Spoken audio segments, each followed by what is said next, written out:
Welcome back to Legacy Book Insight, where we dive deep into the business books that can transform your entrepreneurial journey.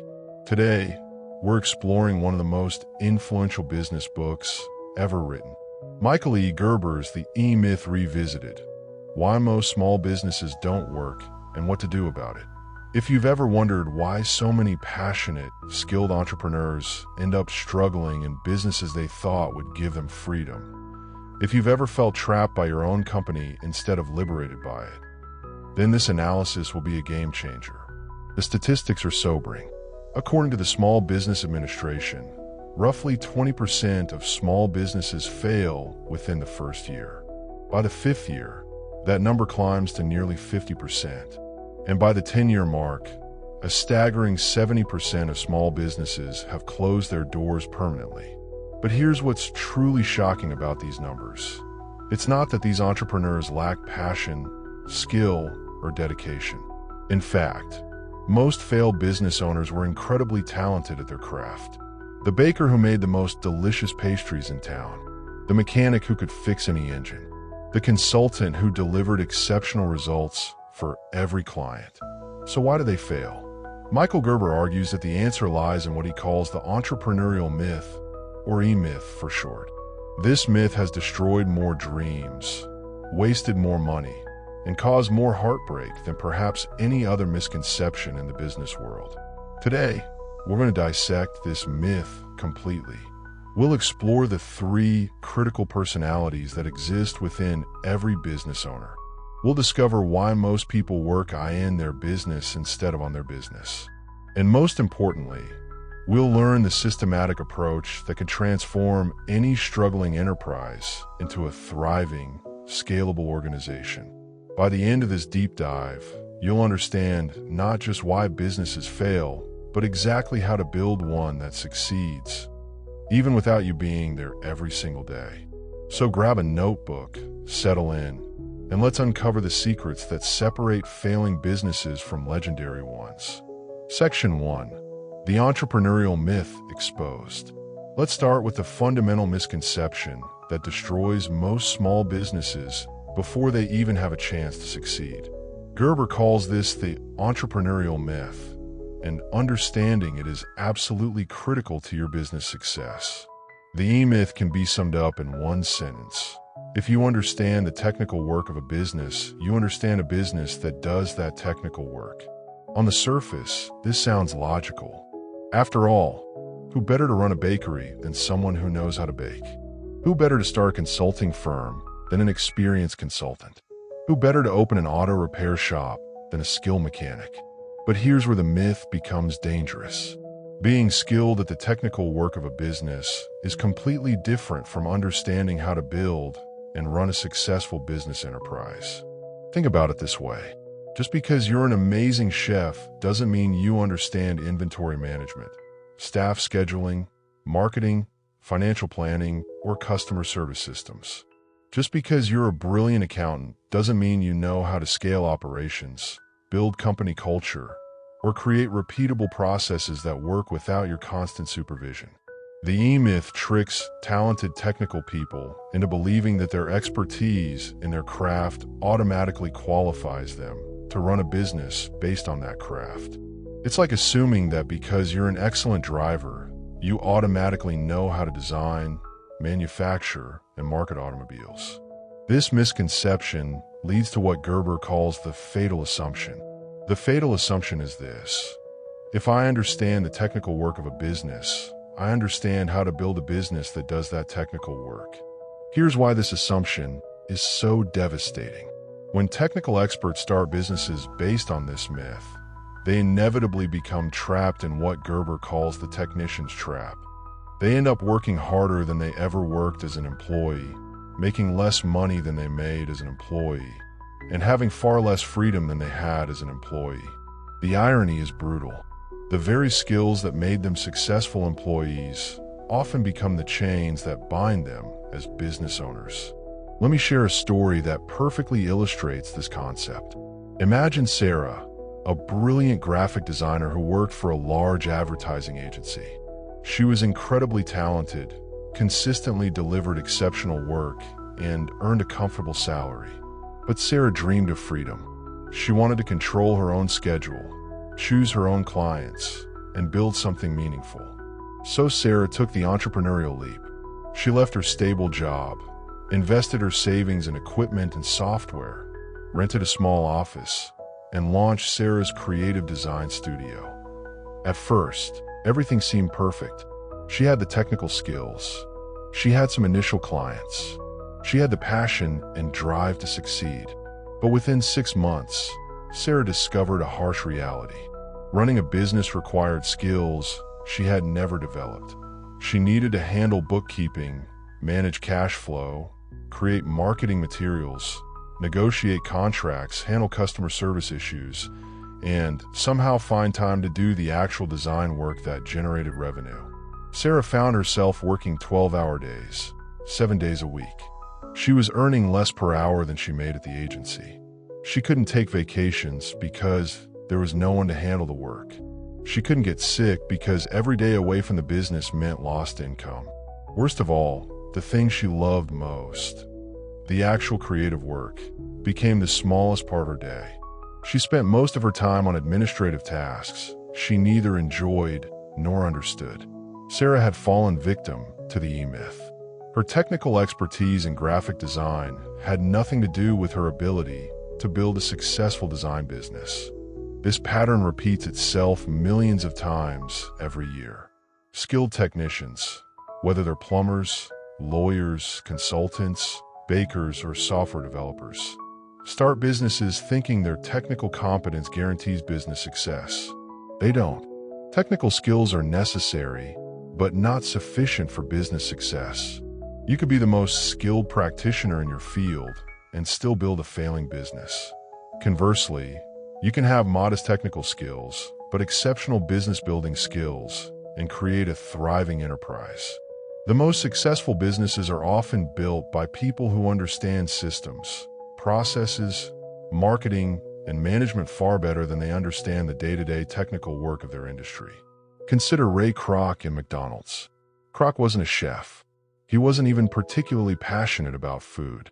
But he understood something that the McDonald brothers, who were excellent at making hamburgers, didn't understand. He understood how to create systems that could deliver consistent results regardless of who was doing the work. The McDonald brothers had a successful single restaurant. Ray Kroc created a global empire. The difference wasn't technical skill in food preparation. The difference was understanding how to build a business that could scale beyond the founder's personal involvement.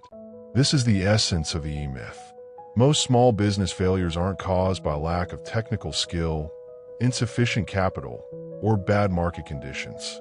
They're caused by the fundamental misunderstanding of what it takes to build a successful business. Understanding your craft is the price of entry. Building a business requires an entirely different set of skills, mindset, and approach. The good news is that these business building skills can be learned. The frameworks, systems, and strategies that separate successful businesses from failing ones are knowable and teachable. But first, you need to understand the 3 distinct personalities that exist within every business owner. These personalities are constantly at war with each other, and understanding how to manage this internal conflict is crucial to business success. Let's explore these 3 personalities now. Section 2. The 3 personalities inside every business owner. One of Gerber's most profound insights is that every person who starts a business actually contains 3 distinct personalities. These personalities have completely different motivations, strengths, and perspectives. Most business failures can be traced back to not understanding how to balance and leverage these 3 internal characters. The 3 personalities are the entrepreneur, the manager, and the technician. Let's examine each one in detail. The entrepreneur personality. The entrepreneur is the visionary. This is the part of you that dreams big, sees possibilities, and imagines a better future. The entrepreneur is oriented toward the future and thrives on change, innovation, and growth. The entrepreneur asks questions like, what if we could revolutionize this industry? How could we serve customers in a completely new way? What would it look like if we were 10 times bigger than we are today? The entrepreneur is essential for starting a business. Without the entrepreneur's vision and energy, nothing would ever begin. The entrepreneur provides the spark, the initial idea, and the motivation to take risks. But the entrepreneur also has significant weaknesses. Entrepreneurs often lack patience for details. They get bored with routine operations. They're constantly starting new projects before finishing current ones. They love to begin things but hate to maintain them. The entrepreneur sees a world of infinite possibilities, but often lacks the discipline and focus needed to execute on those possibilities systematically. In most small businesses, the entrepreneur is the dominant personality during the startup phase. This makes sense because starting a business requires vision, risk-taking, and the ability to imagine something that doesn't yet exist. But if the entrepreneur remains the dominant personality as the business grows, chaos inevitably follows. The entrepreneur will constantly change direction, start new initiatives, and neglect the systems and processes needed for sustainable growth. The manager personality. The manager is the planner and organizer. This is the part of you that creates order from chaos, builds systems, and ensures consistent execution. The manager is oriented toward the past and present, learning from experience to create predictable results. The manager asks questions like, how can we do this more efficiently? What systems do we need to ensure quality and consistency? How can we measure and improve our performance? The manager provides the structure, organization, and discipline that the entrepreneur's vision requires. Without the manager, the entrepreneur's ideas would remain just ideas.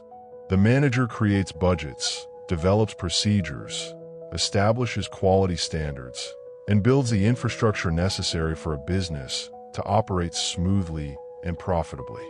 But the manager also has limitations. Managers can be overly cautious, resistant to change, and focused on efficiency at the expense of innovation. They sometimes optimize existing processes rather than questioning whether those processes should exist at all. In businesses where the manager dominates, you often see excellent execution but limited growth. These businesses run smoothly but struggle to adapt to changing market conditions or capitalize on new opportunities. The technician personality. The technician is the doer. This is the part of you that loves the actual work of the business. The technician finds fulfillment in crafting, creating, and solving immediate problems. The technician is oriented toward the present moment and thrives on hands-on work. The technician asks questions like, how can I make this product better? What's the best way to solve this customer's problem? How can I perfect this process or technique? The technician provides the skills, knowledge, and work ethic necessary to deliver value to customers. Without the technician, businesses would have nothing concrete to offer the marketplace. The technician ensures quality, masters the craft, and takes pride in excellent workmanship. In many ways, the technician is the heart and soul of what makes a business valuable. But when the technician dominates, significant problems emerge. Technicians focus on doing the work rather than building the business. They resist delegation because they believe they can do everything better themselves. They avoid marketing, sales, and strategic planning because those activities feel less important than the real work. Most small business owners are dominated by their technician personality. They start businesses because they love the craft, but they end up trapped because they can't stop doing the craft long enough to build the business systems that would give them freedom. The internal war. Here's where it gets interesting.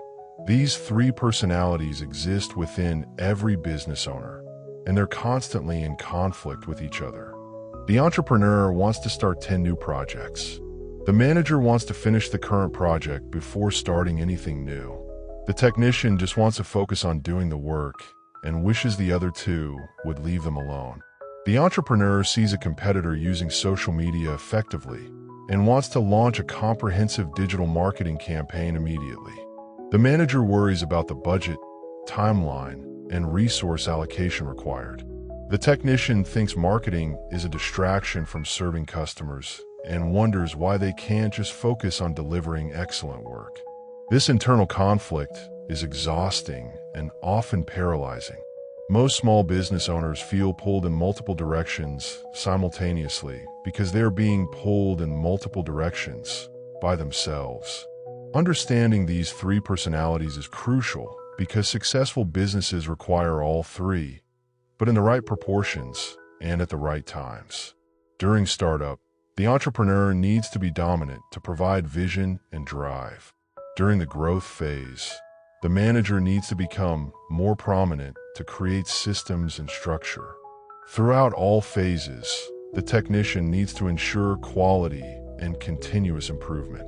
The problem is that most small business owners are naturally dominated by one personality, typically the technician. They're technically skilled people who started businesses to practice their craft, but they never developed their entrepreneurial and managerial capabilities. This creates what Gerber calls the technician's trap, which we'll explore in detail next. But before we do that, it's important to understand how these personalities should work together in a healthy business. Achieving personality balance. In successful businesses, the three personalities work as a team rather than fighting each other. The entrepreneur provides the vision and direction. They identify opportunities, set ambitious goals, and inspire everyone to think bigger. The manager takes the entrepreneur's vision and creates concrete plans, systems, and structures to achieve it. They ensure that big dreams become actionable steps. The technician executes those plans with excellence, continuously improving quality and efficiency while staying connected to what customers actually need and value. When these personalities work together, magic happens. The business has vision without chaos, structure without stagnation, and quality without getting stuck in perfectionism. But achieving this balance requires conscious effort and self-awareness. Most business owners need to deliberately develop their weaker personalities while learning to moderate their dominant one. If you're entrepreneur dominant, you need to force yourself to slow down, create systems, and focus on execution rather than constantly generating new ideas. If you're manager dominant, you need to push yourself to think bigger, take more risks, and embrace change rather than just optimizing current operations. If you're technician dominant, which most small business owners are, you need to spend less time doing the work and more time building the business that does the work. This last point is so important that it deserves its own section. Let's explore the technician's trap and why it destroys more small businesses than any other single factor. Section 3. The technician's trap. Why expertise becomes a prison. The technician's trap is perhaps the most insidious challenge facing small business owners. It's the reason why highly skilled, hardworking, passionate entrepreneurs end up feeling trapped, exhausted, and frustrated by businesses they thought would give them freedom. Here's how the trap works. You start a business because you're excellent at something. Maybe you're a brilliant software developer who's tired of working for other people's vision. Maybe you're an accountant who wants to build deeper relationships with clients. Maybe you're a baker who dreams of sharing your creations with the world. Your technical excellence is what gives you the confidence to start the business. It's also what attracts your first customers. Everything seems to validate your decision to go out on your own. But then something unexpected happens.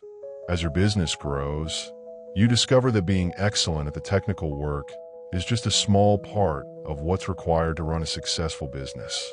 You need to handle marketing to attract customers. You need to manage finances to stay profitable. You need to deal with legal issues, insurance, regulatory compliance, and tax obligations. You need to hire and manage employees.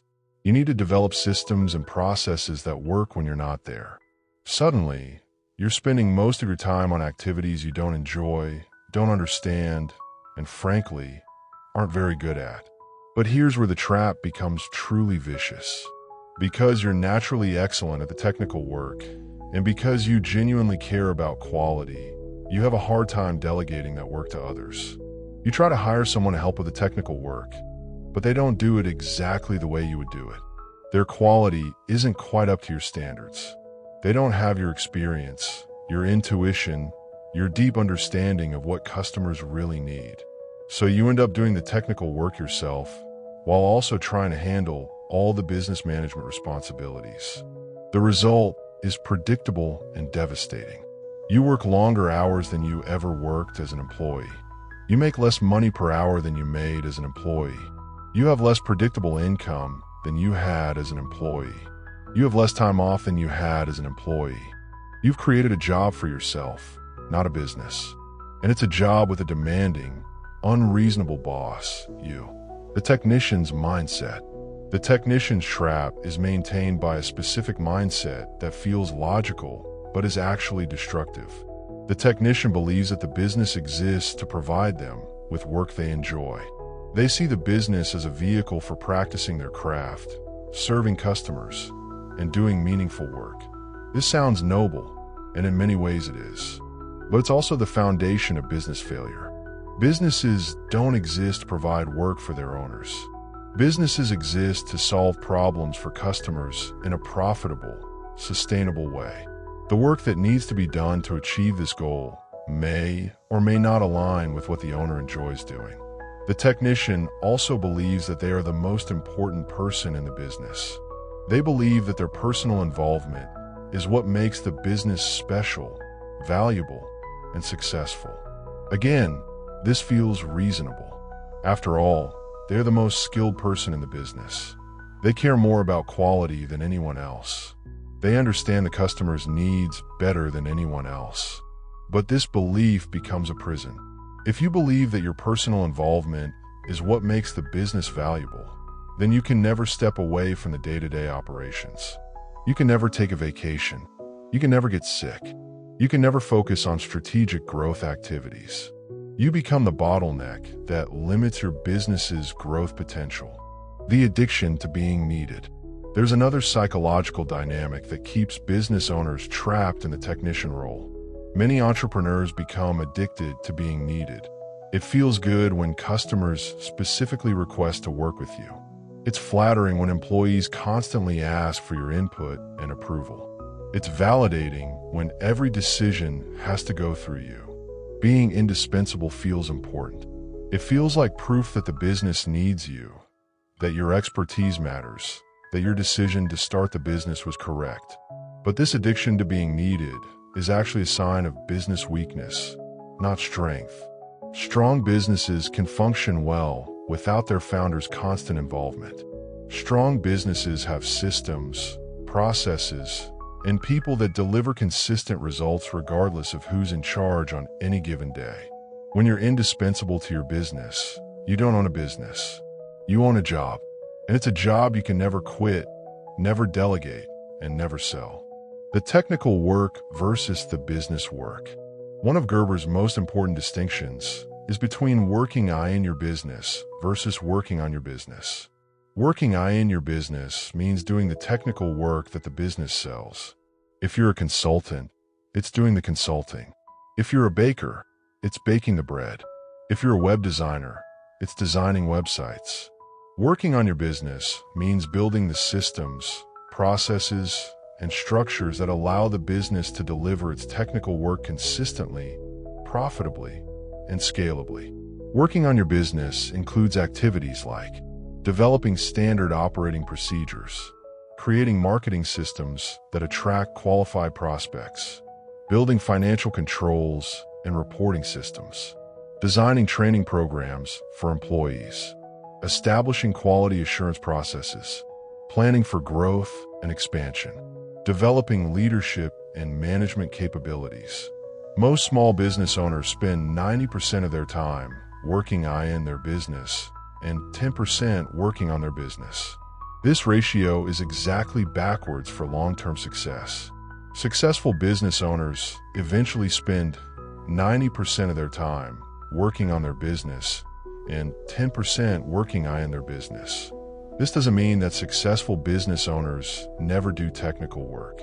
It means they only do technical work when it's the best use of their time and capabilities. They might stay involved in the most complex projects the most important customers, or the most innovative products. But they don't get trapped doing routine technical work that others could handle. Breaking free from the technician's trap. Escaping the technician's trap requires a fundamental shift in thinking.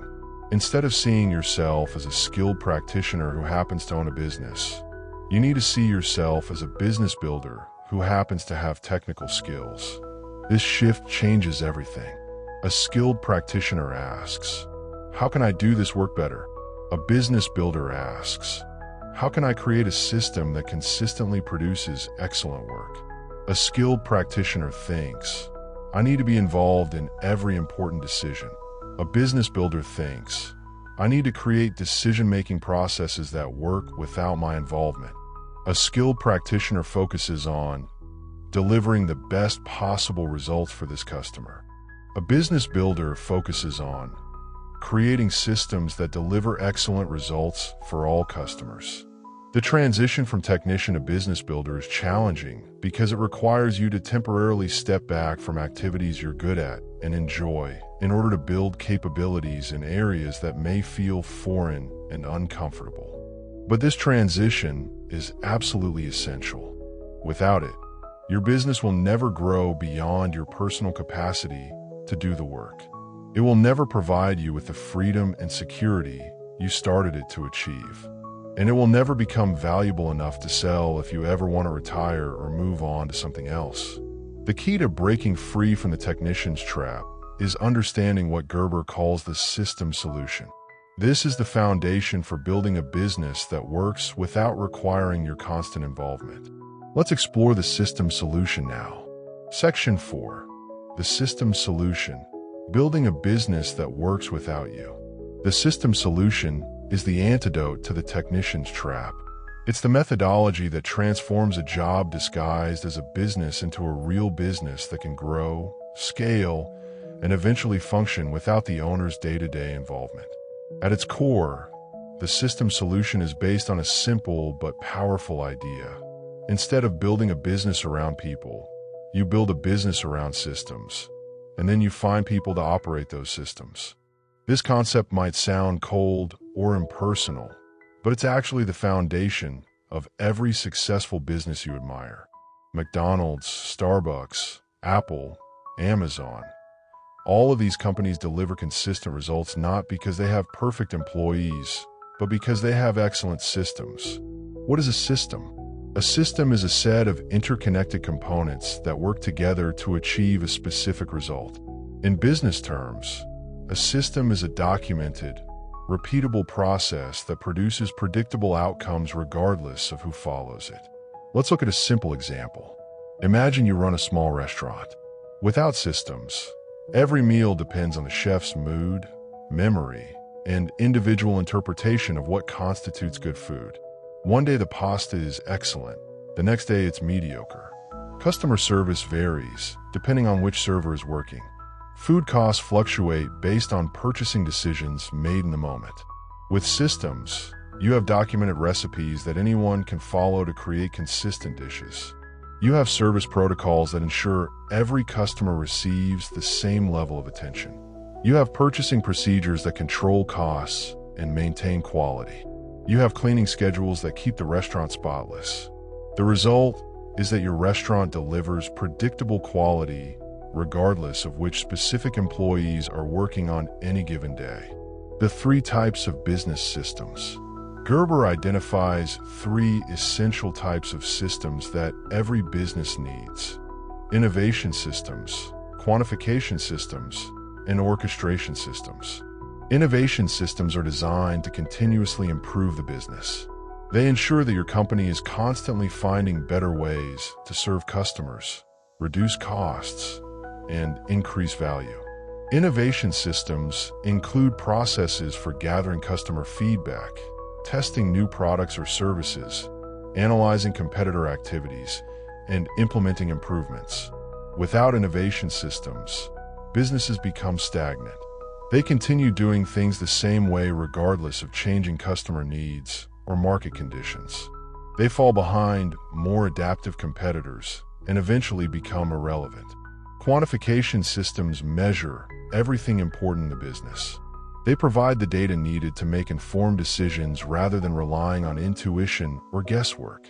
Quantification systems track key performance indicators like customer acquisition cost, customer lifetime value, conversion rates, profit margins, employee productivity, and quality metrics.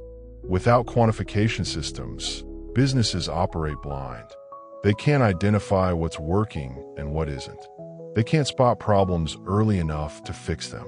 They can't optimize performance because they don't know what their current performance actually is.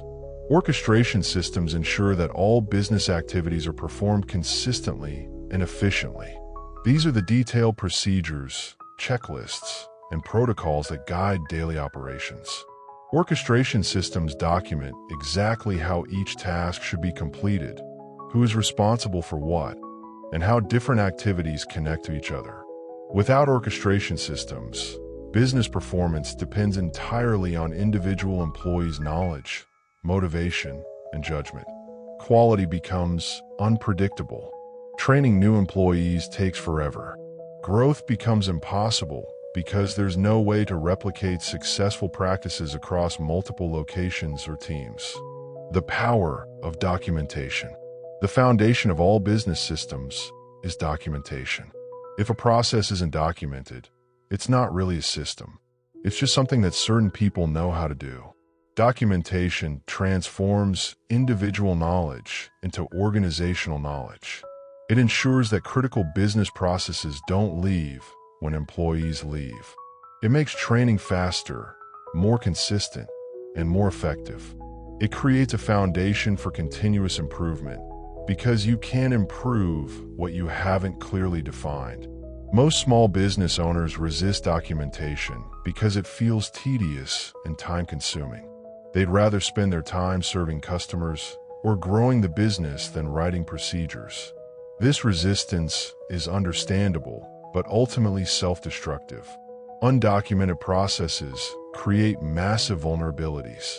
When key employees leave, they take irreplaceable knowledge with them. When you want to expand, there's no clear way to replicate what works.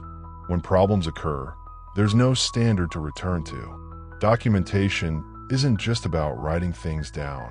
It's about creating a blueprint for your business that allows it to function and grow beyond your personal involvement.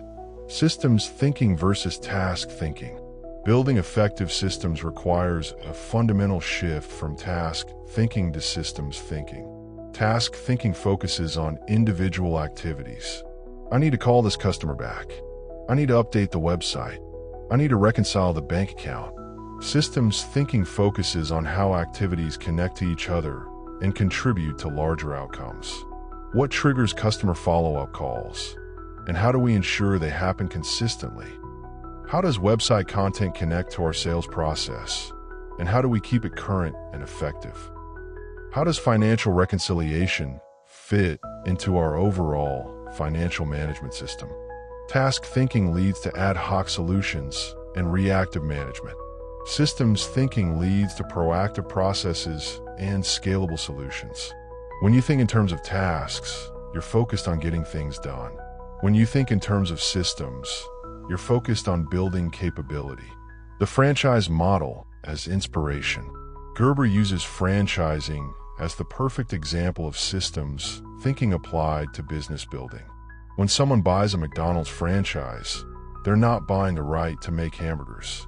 They're buying a complete business system that has been tested, refined, and proven to work. The franchise model succeeds because it eliminates the guesswork from business operations. Every aspect of the business has been systematized, documented, and optimized. The franchisee simply follows the system. This doesn't mean that franchise owners are mindless robots. They still need to execute well, adapt to local conditions, and continuously improve their operations. But they're building on a foundation of proven systems rather than trying to invent everything from scratch. Even if you never plan to franchise your business, you can apply franchise thinking to your operations. You can ask yourself, if I were going to teach someone else to run this business exactly the way I run it, what systems would I need to create? This question forces you to think about your business from a systems perspective. It highlights areas where you're relying on personal knowledge that should be systematized. It reveals gaps where critical processes aren't well defined, creating your first systems. Building systems might seem overwhelming, especially if you're currently doing most of the work in your business yourself. But you don't have to systematize everything at once. Start with the most critical or most frequently repeated processes. Begin by documenting one important process that you do regularly. Choose something that significantly impacts customer experience or business results. Walk through the process step by step, noting everything you do, every decision you make, and every tool you use. Then test your documentation. Have someone else follow your written process and see if they can achieve the same results you do. This will reveal gaps, assumptions, and missing steps that need to be clarified. Refine the process based on this testing. Add missing steps, clarify confusing instructions, and remove unnecessary complexity. Then implement the system consistently. This means following your own documented process every time, even when you're tempted to take shortcuts or make exceptions. Finally, continuously improve the system based on results and feedback. Systems aren't static. They should evolve as you learn better ways to achieve your objectives. The systems mindset. Successfully implementing the systems solution requires adopting what we might call a systems mindset. This mindset is fundamentally different from the personal expertise mindset that most small business owners start with. The personal expertise mindset says, "The business succeeds because I'm skilled and work hard." The systems mindset says, "The business succeeds because it has excellent systems that produce predictable results." The personal expertise mindset says, "I need to be involved in every important decision." The systems mindset says, "I need to create decision-making systems that work without my involvement." The personal expertise mindset says, "Quality depends on having the right people." The systems mindset says, "Quality depends on having the right systems that help people succeed." Adopting a systems mindset doesn't mean that people aren't important. People are crucial. But in a systems-oriented business, people's success is supported and amplified by excellent systems rather than limited by the absence of systems. The system solution is what transforms a small business from a job in disguise into a real business asset. It's what makes growth possible, delegation effective, and eventual exit achievable. But implementing systems is just one part of building a successful business. You also need to understand the different stages that all businesses go through and how to navigate each stage successfully. Let's explore the business development process now. Section 5. The business development process. Infancy, adolescence, and maturity. Every business goes through predictable stages of development, much like human beings do. Understanding these stages and their unique challenges is crucial for business success because the strategies that work in one stage can be disastrous in another.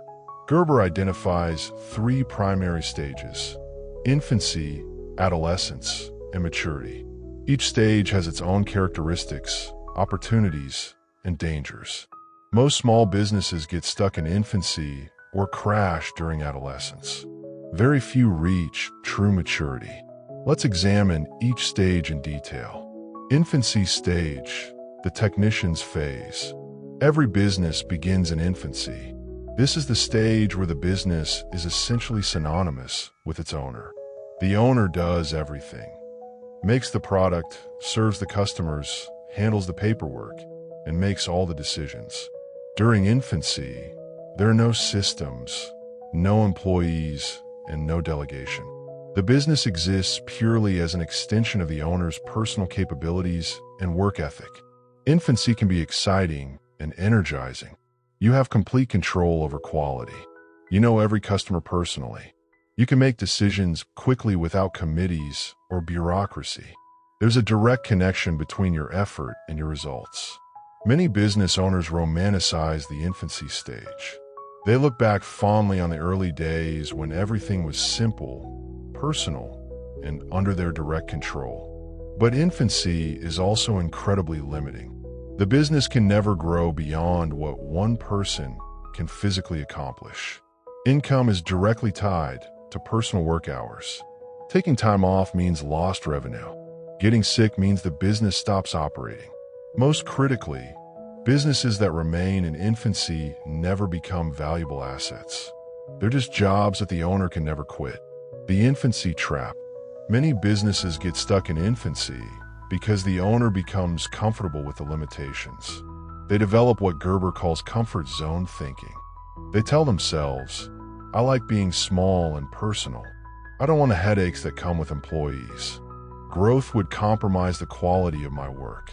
I started this business to have control, not to manage other people." These rationalizations sound reasonable, but they're often just excuses for avoiding the challenges of growth. The problem with staying in infancy is that it's inherently unstable. Your business depends entirely on your personal health, energy, and motivation. As you get older, as your circumstances change, or as market conditions shift, a business stuck in infancy becomes increasingly vulnerable. The crisis of infancy.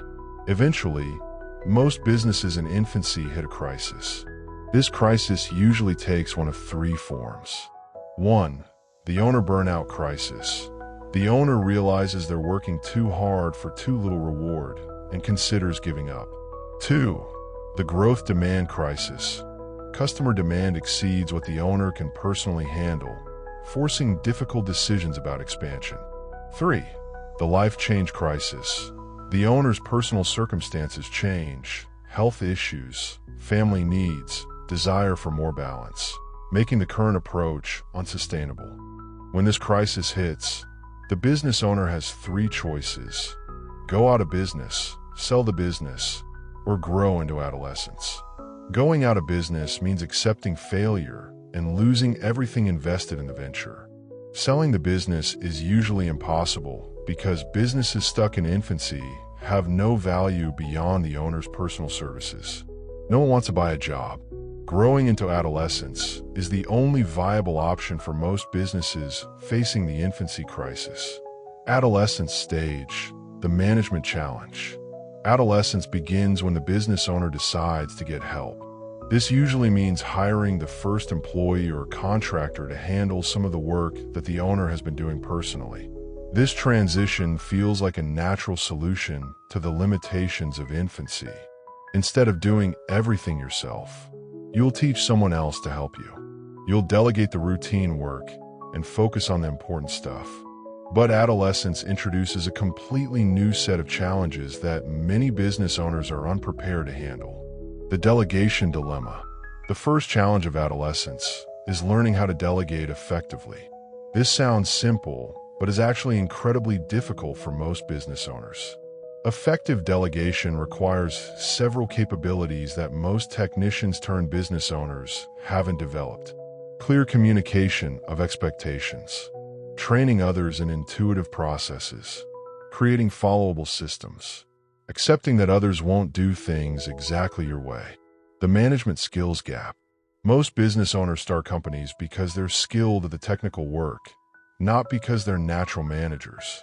But adolescence demands management skills: hiring, training, motivating, and organizing people. This creates what Gerber calls the management skills gap. The business needs management capabilities that the owner doesn't possess and often doesn't want to develop. Many owners try to solve this by hiring a manager. But hiring someone to manage a business you don't know how to manage yourself rarely works. The manager lacks context, authority, and understanding of what actually needs to be accomplished. The adolescence crisis. As businesses grow through adolescence, they typically hit a crisis that Gerber calls going back to work. The owner becomes overwhelmed by management responsibilities and retreats to doing the technical work they know and enjoy. This retreat feels like a solution, but actually makes things worse. The business still needs management, but now it's not getting it. Employees become confused about priorities and responsibilities. Systems break down. Quality suffers. The owner ends up working harder than ever, doing both management work and technical work, while getting worse results than when the business was smaller. Maturity stage. The entrepreneurial perspective. Maturity is the stage where the business becomes a true business rather than a job disguised as a business. Mature businesses have systems, processes, and people that can deliver consistent results without the owner's constant involvement. The transition to maturity requires adopting what Gerber calls the entrepreneurial perspective. This perspective views the business as a system for producing customer value rather than a vehicle for the owner to practice their craft. Characteristics of mature businesses. Mature businesses share several key characteristics. 1. Systems dependent rather than people dependent. Results come from following proven systems, not from individual heroics. 2. Scalable operations. The business model can grow without proportional increases in complexity or owner involvement. 3. Predictable performance. Systems and metrics ensure consistent quality and results. 4. Transferable value. The business could operate successfully under different ownership. The entrepreneurial model. The entrepreneurial model is Gerber's framework for building a mature business. It has 3 essential components. 1. Innovation, continuously improving products, services, and processes. 2. Quantification, measuring everything important and making data-driven decisions. 3. Orchestration, systematizing all business operations for consistency and scalability. Building your business development program. To move your business toward maturity, Gerber recommends creating a business development program with 7 distinct steps. Step 1. Primary aim. Define your personal vision for life and how your business serves that vision. Step 2. Strategic objective. Create a clear picture of what your business will look like when it's finished. Step 3. Organizational strategy. Design an organization chart that shows how your business will operate at full development. Step 4. Management strategy. Create systems that ensure your business operations run smoothly without your constant supervision. Step 5. People strategy. Develop hiring, training, and management systems that consistently produce excellent employees. Step 6. Marketing strategy. Build systems that reliably attract qualified prospects and convert them into customers. Step 7. System strategy. Document and optimize all business processes for maximum effectiveness and efficiency. Section 6. The Business Development Program in Action. Let's explore how to implement each step of the business development program to transform your business from infancy to maturity. Step 1. Your primary aim. Your primary aim is your vision for your life, not just your business. It answers the question, what do I want my life to look like? And how does my business serve that vision? Most business owners get this backwards. They build their life around their business instead of building their business around their life. They sacrifice their health, relationships, and personal fulfillment for business success, only to discover that business success without life satisfaction is hollow. Your primary aim should address what kind of lifestyle you want to live, what relationships are most important to you, what legacy you want to leave, how much money you need to support your ideal life, what role you want work to play in your overall life. Step 2. Your strategic objective. Your strategic objective is a clear, detailed picture of what your business will look like when it's finished, meaning when it can operate successfully without your daily involvement. This objective should specify how much revenue the business will generate, how many employees it will have, what products or services it will offer, what markets it will serve, what its competitive advantages will be. When you expect to achieve this vision. Step 3. Organizational strategy. Your organizational strategy involves creating an organization chart that shows how your business will operate when it reaches full development. This chart should include every position necessary for the business to function, even if you can't afford to fill all those positions immediately. The purpose is to think beyond your current limitations and design the organization you're building toward, not just the one you have today. Step 4. Management strategy. Your management strategy creates systems that ensure your business operates smoothly without constant supervision. This includes clear job descriptions and performance standards, regular reporting and accountability systems, decision-making processes that work without your involvement, problem-solving procedures that address issues quickly and effectively. Step 5. People strategy. Your people strategy addresses how you'll consistently attract, hire, train, and retain excellent employees. This is often the most challenging aspect for small business owners because most have never developed recruiting and management skills. Key components include clear hiring criteria and interview processes, comprehensive training programs that teach your systems, performance management and feedback systems, compensation and incentive programs that align employee interests with business objectives. Step 6. Marketing strategy. Your marketing strategy builds systems that reliably attract qualified prospects and convert them into customers. This goes far beyond advertising to include your entire customer acquisition and retention process. Critical elements include clear identification of your ideal customer, compelling value proposition that differentiates you from competitors, multiple marketing channels that work together systematically, sales processes that consistently convert prospects to customers, customer retention and referral systems. Step 7. System strategy. Your system strategy documents and optimizes all business processes for maximum effectiveness and efficiency. This includes operations systems, financial systems, quality control systems, and continuous improvement systems. The goal is to create a business that operates like a finely tuned machine, delivering predictable results regardless of which specific people are involved on any given day. The franchise prototype, your model for success. Gerber's ultimate recommendation is to build your business as if you were going to franchise it, even if you never plan to actually franchise. This franchise prototype thinking forces you to create the systems, documentation, and processes necessary for someone else to operate your business successfully. The franchise prototype has several key characteristics. Replicable.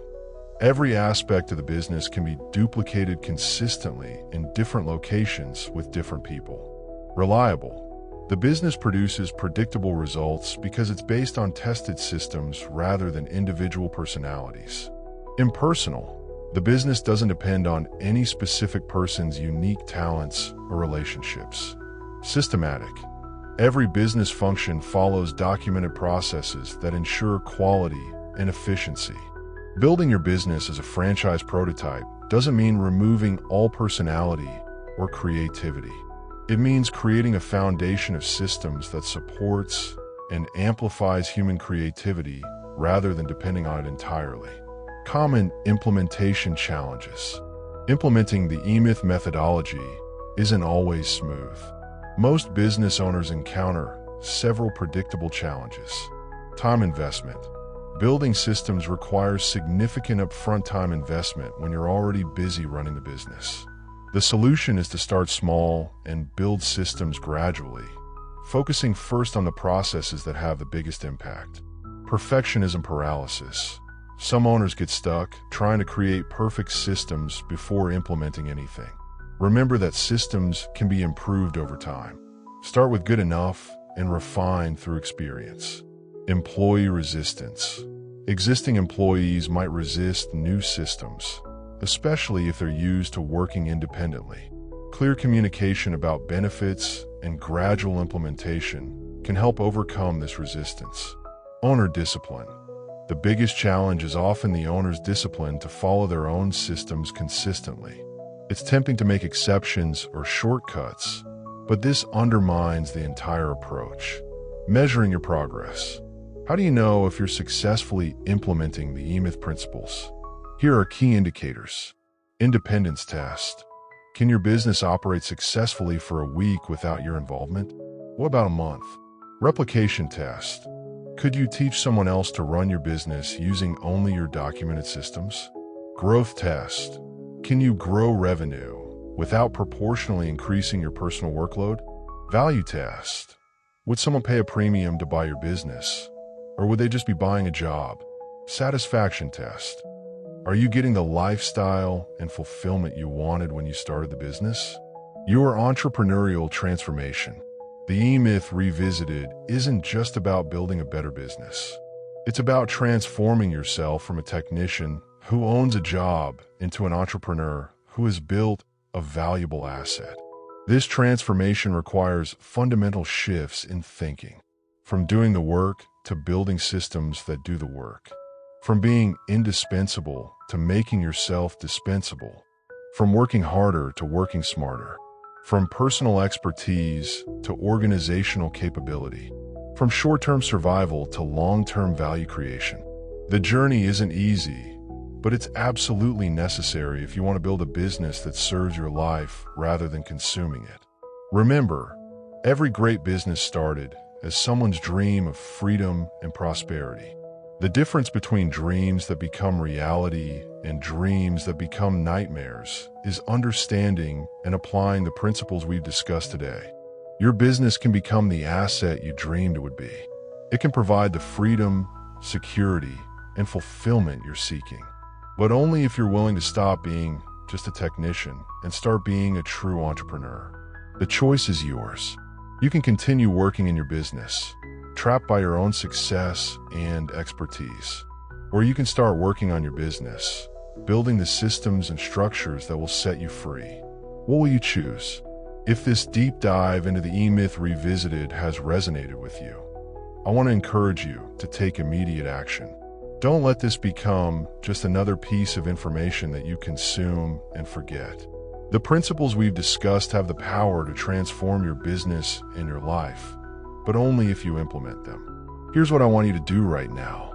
First, honestly assess which stage your business is currently in. Are you stuck in infancy, struggling through adolescence, or building toward maturity? Understanding your current stage will help you focus on the most relevant strategies. Second, identify your dominant personality. Are you primarily an entrepreneur, manager, or technician? What personality do you need to develop to balance your natural tendencies? Third, choose one critical process in your business and document it completely this week. Don't wait for the perfect moment. Start building systems now, even if they're imperfect. Fourth, define your primary aim. What do you really want your life to look like? How does your business serve that vision? This clarity will guide every other decision you make. Fifth, if you found value in this analysis, please subscribe to Legacy Book Insight and share this video with other business owners who need to hear this message. The entrepreneurial journey can be lonely, but it doesn't have to be. We're building a community of business owners who are committed to working on their businesses, not just eyeing them. Join us by subscribing and turning on notifications so you never miss insights that could transform your entrepreneurial journey. Finally, I want to hear from you. Leave a comment below and tell me, what's the biggest challenge you're facing in your business right now? What systems do you most need to build? Your questions and experiences help me create content that serves this community better. Remember, the E-Myth isn't just a theory. It's a proven methodology that has helped thousands of business owners escape the technician's trap and build businesses that truly work. Your transformation starts now. Your business can become the asset you dreamed it would be. But it starts with a single decision. The decision to stop making excuses and start building systems. Thank you for investing this time in your business education. Thank you for being part of the Legacy Book Insight community. And thank you for having the courage to build something meaningful in this world.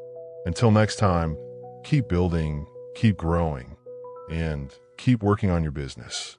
This is Legacy Book Insight, where we turn knowledge into action and dreams into reality.